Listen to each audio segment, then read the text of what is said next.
एक बार एक राजा ने भगवान श्री कृष्ण का मंदिर बनवाया और उसमें पूजा पाठ करने के लिए एक पुजारी को लगा दिया। पुजारी जी बड़े प्रेम भाव से भगवान की सेवा करने लगे। राजा रोज वहां दर्शन के लिए आता था, लेकिन इससे पहले वह अपने सेवक के हाथ एक फूलों की माला भिजवाता था, जिसे वह पुजारी भगवान को पहनाता था। और जब राजा दर्शन के लिए आते तो वही माला पुजारी आशीर्वाद स्वरूप भगवान के गले से उतारकर राजा के गले में डाल देता था। एक दिन राजा किसी कारणवश मंदिर नहीं जा सके। उसने सेवक के हाथ माला भिजवाई और पुजारी को संदेश भिजवाया कि राजा आज मंदिर नहीं आ पाएंगे। सेवक माला और संदेशा देकर चला गया। पुजारी ने भगवान को माला पहना दी। थोड़ी देर बाद पुजारी के मन में विचार आया कि मुझे भगवान की सेवा करते हुए आज एक उम्र बीत गई है, लेकिन मैंने आज तक यह माला कभी नहीं पहनी। सांसों का क्या भरोसा कब रूठ जाए। भगवान ने आज मुझ पर कृपा की है तो क्यों न मैं ये माला आज ही पहन लूं। ऐसा सोचकर पुजारी ने वह माला भगवान के गले से उतारकर स्वयं पहन ली। लेकिन यह क्या, बाहर से सेवक ने आवाज दी कि राजा की सवारी मंदिर पहुंचने वाली है। अचानक सेवक की आवाज सुनकर और राजा के ऐसे अचानक आ जाने से पुजारी जी घबरा गए। उन्होंने सोचा कि कहीं राजा ने मुझे यह माला पहने हुए देख लिया तो वह क्रोधित होंगे और मुझे दंड देंगे। पुजारी जी ने वह माला अपने गले से निकालकर फिर से भगवान को पहना दी। जब राजा मंदिर में आए तो वही माला भगवान के गले से निकालकर पुजारी जी ने राजा को पहना दी। लेकिन जैसे ही राजा ने माला पहनी तो उसमें राजा को एक सफेद बाल दिखाई दिया, जिससे राजा सारा माजरा समझ गए। उन्होंने पुजारी से पूछा, यह बाल किसका है?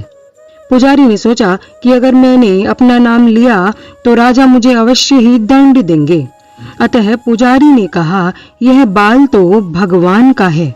इस पर राजा को बहुत गुस्सा आया कि पुजारी झूठ पर झूठ बोल रहा है। भला मूर्तियों के कब से सफेद बाल होने लगे? इस पर राजा ने पुजारी से कहा कि कल मैं श्रृंगार के समय स्वयं आऊंगा और देखूंगा कि भगवान के बाल काले हैं या फिर सफेद। अगर भगवान के बाल काले निकले तो पुजारी तुझे इस पाप के लिए मैं मृत्यु दंड दूंगा। राजा अपना हुक्म सुनाकर चला गया। राजा के जाते ही पुजारी भगवान के सामने रोने लगा और विनती करने लगा कि प्रभु, मैं जानता हूँ कि मैंने आपके सामने झूठ बोलने का अपराध किया है। अपने गले में डाली हुई माला मैंने पुनः आपको पहना दी। आपकी सेवा करते करते मैं बूढ़ा हो गया। ये छोटी सी लालसा थी कि एक दिन आपको चढ़ी हुई माला मैं भी पहनूं। इसी लोभ लालसा में यह अपराध हुआ। मेरे प्रभु, पहली बार यह लोभ हुआ और विपत्ति आ पड़ी। हे मेरे नाथ, कृपया करके मुझे आप ही बचाइए। राजा मुझे फांसी पर चढ़ा देगा। पुजारी सारी रात रोते रोते मंदिर में ही सो गया। सुबह हुई तो राजा आया और भगवान का श्रृंगार स्वयं करने के लिए कहा। पुजारी जी डर के मारे एक कोने में खड़े रहे। राजा ने जैसे ही ठाकुर जी का मुकुट हटाया तो आश्चर्यचकित रह गया, क्योंकि ठाकुर जी के सभी बाल सफेद थे।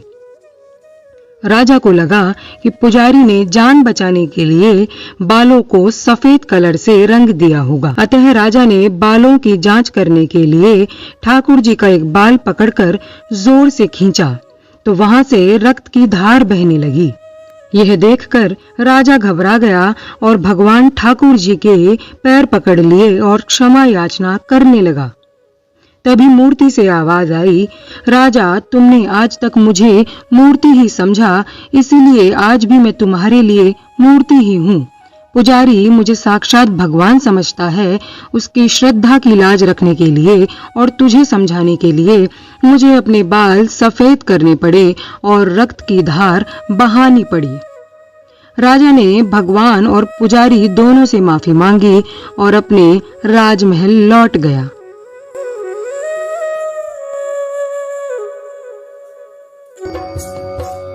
इसी तरह की और कहानियां सुनने के लिए नीचे दिए गए सब्सक्राइब बटन पर क्लिक करके हमारे चैनल को सब्सक्राइब करें।